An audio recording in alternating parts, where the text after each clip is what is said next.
Hey everyone, welcome back to Sew Practical, Sew Fun, your go-to place for all things sewing. If you're new here, my name's Leslie, and today we're diving into something that can seriously level up your sewing game, Swedish tracing paper. Ever struggled with flimsy tissue patterns or needed to make adjustments without damaging the original? Then this video is for you. I'll be showing you a few really cool sewing hacks that very few people know about using this special tracing paper, so make sure you keep watching. So what is Swedish tracing paper? Well, first of all, there are two types. One is made of actual paper and the other is made of polyester. The paper version is a durable, semi-transparent paper, often used by professional sewists to trace patterns out. It's stronger than the regular tissue paper, it's tear-resistant, and it can even be sewn. Yeah, you can sew straight through this, testing the size of patterns. The polyester version is basically fusible interfacing without the glue. You can sew it right into projects and it's machine washable. I'll be showing you a few different uses of it at the end of this video. Okay, so how to use it. One way I love to use the paper version is for small pattern pieces like this memory bear pattern. It has a lot of little tiny pieces and it's easy to lose one of them when they're all separate like this. But let's flip the script on this and trace the pattern out.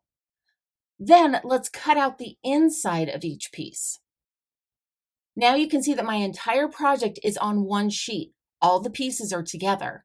Then I can lay this out and trace out each piece, and I know I have all pieces accounted for. It also provides a window that I can see what each piece will look like. I can move it like this if I want a specific part of the fabric to be centered into it. When you do it this way, just label each piece on the outside of the cut line like I did in this example. One of my favorite uses for this Swedish tracing paper is to preserve pattern pieces that have multiple sizes.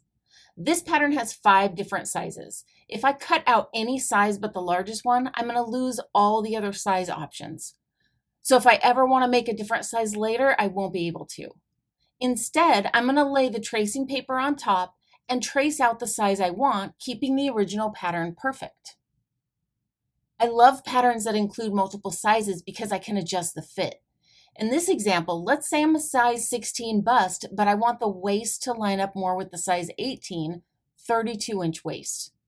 As I trace out each pattern piece, I can mark the stop and start points like this.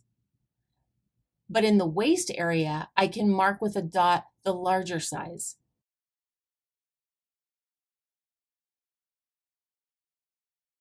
Then as I trace it out, I can adjust the size larger at the waist. I can even use my French curve here to give the waist just a little bit more curve. And just like that, I've adjusted the waist of this top pattern 2 inches. One bonus feature you can use this paper for is appliques. You can quickly make an applique in any shape you like. Just draw out the shape you want. I'm using a simple circle here to show you. Then place it on top of your fabric with the right side of the fabric facing up. Then sew right on your line.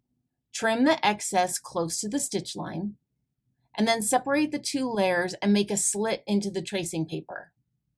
Cut only the tracing paper, just enough so that you can turn the applique right side out. Give it a good press with your iron, and there you have it, a perfect, stable applique that's ready to be sewn. And you can trim down the excess paper on the back for a softer applique feel, or you can leave it for a more structured applique. I hope this gives you a better idea of why I love Swedish tracing paper and how you can use it to make your sewing projects smoother and more enjoyable. If you've never tried it, give it a shot. You might not go back to cutting tissue patterns again.